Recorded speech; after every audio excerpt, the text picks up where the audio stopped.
एक आणि 2 तारखेला जी बैठक झाली आमची राज्य कमिटीची, त्याला कॉम्रेड निलुफर बसू आणि अशोक ढवळे पोलीस ब्युरोचे मेंबर हजर होते.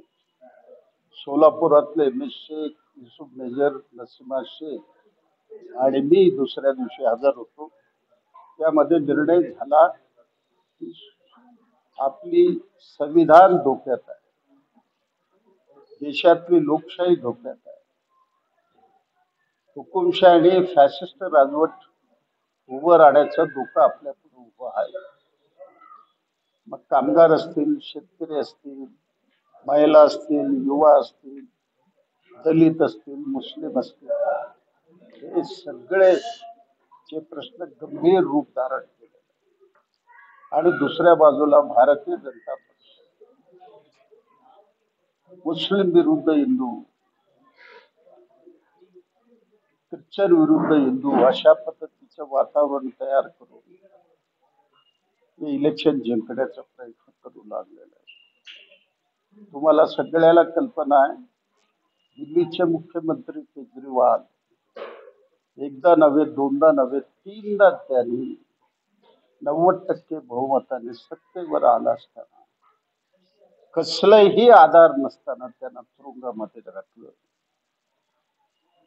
झारखंडच्या मुख्यमंत्र्याला सुद्धा तुरुंगात घातलं, सोडलं. संपूर्ण व्यवस्था ही उद्ध्वस्त होण्याच्या मार्गावर आहे. ऐन निवडणुकीच्या सुमाराला निवडणूक कमिशनर राजीनामा देतात, ही धोक्याची घंटा आहे. इलेक्शन बॉन्ड 16,000 कोटी जगाच्या सगळ्या ठिकाणी, हा प्रचंड गोंधळ आहे. 8,252 कोटी रुपये केवळ भारतीय जनता पक्षाला मिळालेला आहे. देशामध्ये 83% युवक बेकार आहे. 35 कोटी जनता एक वेळ जेवण घेत आहे.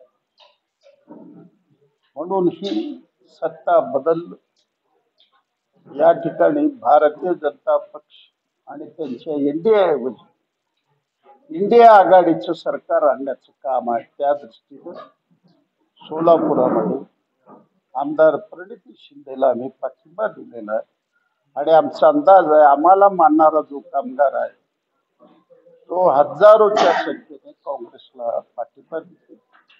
केवळ शहर मध्ये आम्ही नाही, शहर उत्तर मध्ये सुद्धा आहे, शहर दक्षिण मध्ये सुद्धा आहे, दक्षिण तालुक्यात आहे, अक्कलकोट मध्ये आहे, मंगळवेढ्यामध्ये. इतकंच नाही, मोळ मधले सुद्धा काही मैल पुढे मला फोन करून विचारले कोणाला मतदान करा. तर आता आम्ही 14 तारखेला आमचा मेळावा होईल. त्यानंतर सुसाट आम्ही जाऊ आणि सोलापुरामध्ये आमदार प्रणिती शिंदेला खासदार म्हणून निवडून आणू, अशी आम्ही अपेक्षा करतो. खरं तर आपण शहर मध्येच्या जागेबाबत देखील काही दिवसांपूर्वी मागणी केली होती. शहर मध्येची जागा आम्हाला थोडं जोरात बोल. शहर मध्येच्या जागेची आपण मागणी केली होती. त्या संदर्भात काय भूमिका ठरलेली आहे का? त्या संदर्भात सुशील कुमार शिंदे यांची काही चर्चा झालेली आहे का? शहर मध्येची जागा आमची ठाम आहे. कोणत्याही परिस्थितीत आम्ही निवडणुकीमध्ये लढणार. परंतु त्याबद्दल चर्चा झाली. आमदार शरद पवार बरोबर चर्चा झाली, उद्धव ठाकरे बरोबर चर्चा झाली, नाना पटोले बरोबर चर्चा झाली. त्या तिघेच्या चर्चेमध्ये शरद पवारने असं सुचवलं, सीताराम येचुरीनं सोनिया गांधीशी बोलावं आणि आडम मास्तर करता त्यांनी ही जागा सोडावं, असं शरद पवारने फॉर्म्युला सुचवलं. तो फॉर्म्युला आमच्या पक्षाने मान्य केलं आणि ही गोष्ट आम्ही सुशील कुमार शिंदेच्या कानावर घातलं. शिंदे साहेब स्वतः सीताराम येचुरीशी बोलले. त्याने म्हणलं, आमचं नेतृत्व निर्णय घेतलं तर मी बिलकुल आढावा येणार नाही.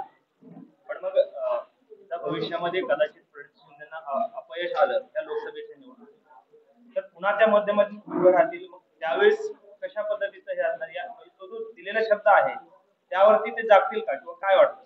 एकदा राज्यात आले, राज्यातनं एकदा देशाच्या राजकारणावर प्रवेश झाला, ते खाली येणं बरोबर नाही आहे. त्या राज्यसभेच्या खासदार म्हणून जावं. वडील गृहमंत्री होते, राज्यसभेवर जातील, कशाला पुन्हा खाली येतील? त्याला तोडगा असं त्यांनी काढावा ते माझ्या